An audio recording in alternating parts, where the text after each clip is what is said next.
నమస్కారం అండి. ఆపరేషన్ సింధూర్ ఏమనిపించింది మీకు? అంటే మోడీ గారు సరైన నిర్ణయం తీసుకున్నారని అనిపించిందా? ఖచ్చితంగా ప్రపంచ దేశాలు కూడా ఈవేళ మోడీ గారిని జయధ్వనాలతో పొగుడుతున్నారు. ఎందుకంటే గత 75 సంవత్సరాలుగా ఉగ్రవాదంతో చాలా దేశాలు సతమతం అవుతూనే ఉన్నాయి. కానీ ఉగ్రవాదాన్ని అణిచివేయాలని ప్రతి దేశం కోరుకుంటుంది, ప్రతి దేశం అణిచివేయాలని చూస్తుంది, కానీ ధైర్యం చేయలేకపోతుంది. ఎందుకంటే ఉగ్రవాదులు అన్న వాళ్ళు ధైర్యంగా వచ్చి పోరాడేవాళ్ళు కాదు కదా. వెనక నుంచి దొంగ దెబ్బ కొట్టి దొంగ లంజా కొడుకులు అలాంటి నా కొడుకులు. మరి వాళ్ళని అణిచివేయాలంటే మనకి చాలా ధైర్యం కావాలి. అలాంటి ధైర్యాన్ని తీసుకున్నటువంటి మన ప్రధానమంత్రి గారికి నిజంగా పాదాపి ఉన్నాం. ఇంకా ఆపరేషన్ సింధూరం పేరుతో ఒక ఆడబిడ్డలతోటి ఒక ప్లానింగ్ చేయించి 9 చోట్ల 9 అగ్రభాగాన ఉన్నటువంటి ఈ ఉగ్రవాద శిబిరాలు, అగ్రభాగాన ఇంకా ఎక్కువ శిబిరాలు ఉన్నాయి, కానీ మెయిన్ శిబిరాలు ఈ 9ని టార్గెట్ చేసి సింధూరం పెట్టుకునేటువంటి ఆడవనితులతో కొట్టించాడంటే నిజంగా మన ప్రధానమంత్రి గారు చాలా చాలా ధైర్యం చేశారు. ఇప్పటికీ కూడా వాళ్ళు మారకుండా మన మీద యుద్ధానికి వస్తున్నారు. వాళ్ళు చేసిందేంటి? వాళ్ళు చేసింది పరమ నీచమైన తప్పులు చేసుకుంటూ వస్తున్నారు. అమాయకులైన సైనికులను చంపాడు, దొంగచాటుకు వచ్చి ట్రక్కులు పేల్చాడు, అన్యాయంగా వచ్చి తుపాకులతో పేల్చేసి పక్కన ఉన్న రైతులను చంపాడు. ఇదే కదా వాళ్ళ జీవిత కృత్యం. ఎప్పటి నుంచి 75 సంవత్సరాల నుంచి జరుగుతుంది. కానీ ఈ దెబ్బతో, ఈ ఒక్క మోడీ గారి దెబ్బతో ఖచ్చితంగా ఉగ్రవాద అనేవాడు ఒక్కరు కూడా మిగలకుండా ఏరేయాలా, దానికి సపోర్ట్గా మనం అందరం నిలబడాలి. అంటే ఆపరేషన్లో పాల్గొన్న 2 మహిళలు కూడా ఉన్నారు. అవును, కల్నల్ ఖురేషి ప్లస్ వ్యోమికా సింగ్ అని చెప్పారు. అవును, వాళ్ళిద్దరిని కూడా ముందు పెట్టడం కూడా ఒక పెద్ద స్ట్రాటజిక్ గా చెప్తున్నారు. వాళ్ళిద్దరి గురించే మాట్లాడుకున్నారు. వాళ్ళిద్దరు మహిళలు ముందు రావడం మీరు ఎలా చూస్తారండి? చాలా ఆనందంగా ఉందండి. ఇప్పుడు ఆడదంటే అబల కాదు సబల అని చెప్పి నిరూపించారు.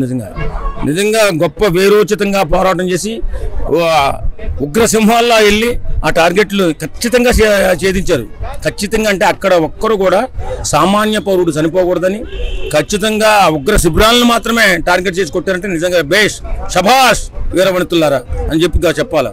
అలాగే వాళ్ళని ప్రతి ఒక్కరు కూడా సపోర్ట్ చేయాలా. మన దేశంలో ఉన్న ప్రతి ఒక్కరు కూడా ఈరోజు మన ప్రభుత్వానికి అండగా నిలబడాలి. అంటే మోడీ గారు లాస్ట్ టైం రష్యా యుక్రెయిన్ యుద్ధం జరుగుతుంటే ఆ యుద్ధాన్ని ఆపడానికి ట్రై చేశారు.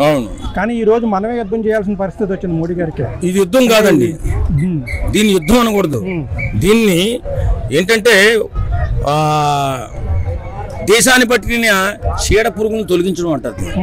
ప్రపంచానికి పట్టిన చీడ పురుగులు ఈ ఉగ్ర మూకలంటే ప్రపంచానికే బట్టి మనం ఒక్కరం కాదు కదా సఫర్ అయ్యేది. మనం మెయిన్ సఫర్ అవుతున్నాం. కొంతమంది ఇంకా అమెరికా లాంటి దేశాలే సఫర్ అయ్యాయి ఈ ఉగ్రవాదుల వల్ల. కాబట్టి ఈరోజు మనం తీసుకున్న స్టెప్, మన ప్రభుత్వం తీసుకున్న స్టెప్, మన మోడీ గారు తీసుకున్నటువంటి నిర్ణయాన్ని ప్రతి దేశం కూడా స్వాగతిస్తుంది. ఈ యుద్ధం అనకూడదు. యుద్ధం అంటే ఎలాగా ఒకరినొకరు ఎదురుపడి పోరాటం చేసుకోవడం, అంతేగాని దొంగతనంగా వచ్చేసి అన్యాయంగా అభాగ్యుల్ని అమాయకుల్ని చంపేయడం యుద్ధం అంటే. ఇప్పుడు ఎదురుగా పోరాటం చేయమనండి. యుద్ధం అంటే ఇది అంటే ఇది పాకిస్తాన్కి వ్యతిరేకంగా కాదు, కేవలం తీవ్రవాదులకి వ్యతిరేకంగా చేస్తున్న చీడపురుగులను వేరేసే పని. అంతేనండి, చీడపురుగుల పనే ఇది. కలుపు మొక్కలను వేరేయడం అంటారు దీన్ని. కాకపోతే అక్కడ ఉన్నటువంటి పాపం కలుపు మొక్కలతో కూడా పక్కన ఉన్నటువంటి పచ్చని మొక్క కూడా పాడవుతుంది. ఆ కలుపు మొక్కలను వాళ్లే నిర్మూలించుకోవాలా. వాస్తవంగా వాళ్ళు ఎక్కడెక్కడ ఉన్నారు, ఉగ్రవాదాన్ని పక్క ఫలానా చోట ఉందని వాళ్లే తెలియపరిస్తే మన వాళ్ళు వెళ్ళి తీసుకొచ్చి పట్టి మట్టు పెడతారు. కాబట్టి ప్రతి ఒక్కరిని కూడా చంపేయాలి. ఇప్పుడు దీని ద్వారా అంటే పాకిస్తాన్ కూడా కొంత సేవ చేస్తున్నట్టు లెక్క అనుకోవాలంటారా? ఖచ్చితంగా అండి. పాకిస్తాన్ ప్రజలే యుద్ధాన్ని కోరుకుంటున్నా, ఈ ఉగ్రవాదాన్ని నిర్మూలించాలని కోరుకుంటున్నారు. ఎందుకంటే వాళ్ళు ఉగ్రవాదం పాతుకుపోయింది అక్కడ. ఉగ్రవాదులకు ఎవరైనా అగెన్స్ట్ గా మాట్లాడితే వాళ్ళని చంపేస్తారు. కాబట్టి ఎవరు కూడా సామాన్య పౌరుడు మాట్లాడడానికి లేదు. అది ఉగ్రవాదులు ఏం చెప్తే అది వినాలి. దాన్ని పెంచి పోషించిందే పాకిస్తాన్ ప్రభుత్వం, తర్వాత సైనికులు. మరి ఇవాళ ఒక్కసారిగా పోవాలంటే పోరు. మనలాంటిది ఏదైనా ఇలాంటి గొడవలు వచ్చి ఒక ఉపద్రవం వచ్చి వాళ్ళని మట్టు పెట్టెత్తే పోతారు తప్ప మామూలుగా అయితే పోరాడు. అంటే మోడీ గారు యుద్ధం కాదు, వ్యవసాయం చేస్తున్నారు. వ్యవసాయం తీసే వ్యవసాయం. అవును, కలుపు మొక్కలే పీకుతున్నాడు. నిజంగా మోడీ గారికి పాదాభివందనం తెలియజేయాలండి. ఎందుకంటే ఈ 75 సంవత్సరాల స్వతంత్ర భారతదేశంలో వీళ్ళు చేస్తున్నటువంటి అకృత్యాలు అన్నీ కాదు. కాబట్టి మోడీ గారికి మనం అందరం నిలబడాలా. కొంతమంది కొంచెం తేడాగా మాట్లాడుతున్నారు, వాళ్ళ పేర్లు కూడా చెప్పమంటే చెప్తాను. చెప్పండి. ప్రకాష్ రాజ్ అనేవాడు పాన్ ఇండియా ఆర్టిస్ట్ ఒకడు, ఆ సన్నాసి ఒకడు మాట్లాడుతున్నాడు.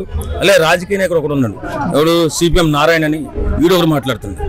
వీళ్ళిద్దరిని కూడా తీసుకెళ్లి బార్డర్లో ఒక తుపాకిచ్చి వదిలేయాలి, అప్పుడు కానీ బుద్ధి రాదు.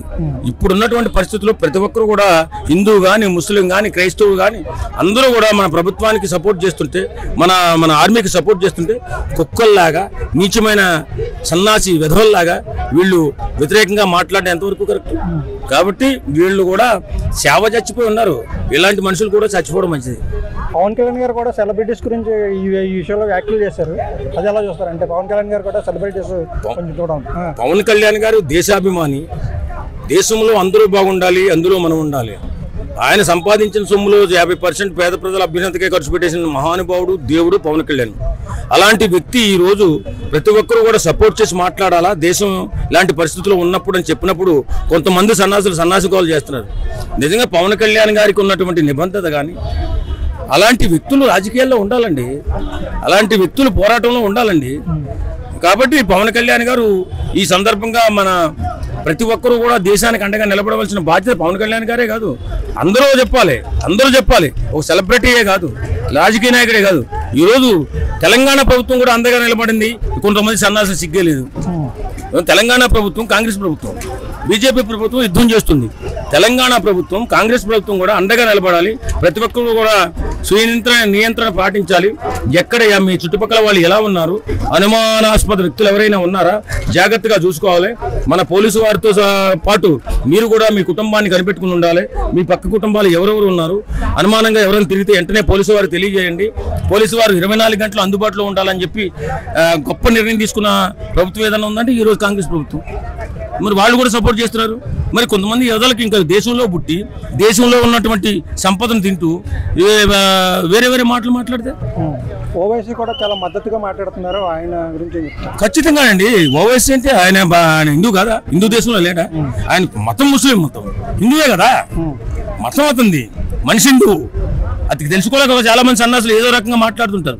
మన మతం హిందూ, మతం ముస్లిం మతం, మనిషి హిందూ అంతే.